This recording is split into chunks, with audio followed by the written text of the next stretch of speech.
लौमेना नाम के एक पुरकशिश गांव में, जहां हर सुबह और शाम को आसमान पेस्टल रंगों से पेंट करता था, वहां 3 लड़कियां रहती थीं जिन्हें लौमेना की खूबसूरती कहा जाता था। हर एक न सिर्फ ज़ाहिरी शक्ल में बल्कि रूह और अमल में भी खूबसूरत थी।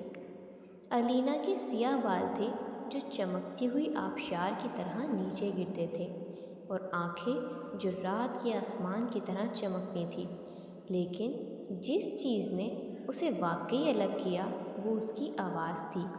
जब वो गाती थी तो कहा जाता था कि परिंदे भी सुनने के लिए रुक जाते थे। उसने अपनी आवाज़ को शोहरत के लिए नहीं बल्कि दर्द में मुब्तला लोगों को सुकून देने और बच्चों के दिलों को खुश करने के लिए इस्तेमाल किया। बिरेल के पास सुनहरी ताले थे जो सूरज की रोशनी में चमकते थे, और एक मुस्कुराहट जो अब्र आलूद दिन को रोशन कर सकती थी। उसकी खूबसूरती उसकी मेहरबानी थी। उसने अपनी ज़िंदगी लौमेना के जानवरों की देखभाल के लिए वक्फ कर दी। सबसे छोटे चूहे से लेकर इंतहाई शानदार हिरन तक तमाम मखलूक़ात जानती थीं कि वो उसके साथ सुकून हासिल कर सकते हैं। आखिर में कोरा अपने सुर्ख बालों और शरारतों और हैरत से भरी आंखों के साथ थी। वो एक माहिर बनाई थी, लेकिन ताने बाने की नहीं, कहानियों की।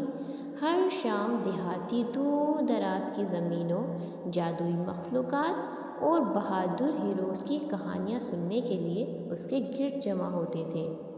गांव की तरक्की सिर्फ इन 3 लड़कियों की खूबसूरती की वजह से नहीं हुई, बल्कि इसलिए कि उन्होंने लौमेना को सिखाया कि खूबसूरती सिर्फ इस बात से नहीं होती कि कोई कैसा लगता है।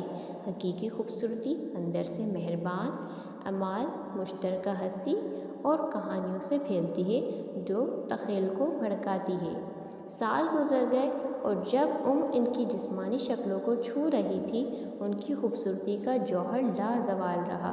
उनकी विरासत ज़िंदा रही जो उनके बाद आने वाली हर नस्ल को खूबसूरती के हकीकी माना याद दिलाती है।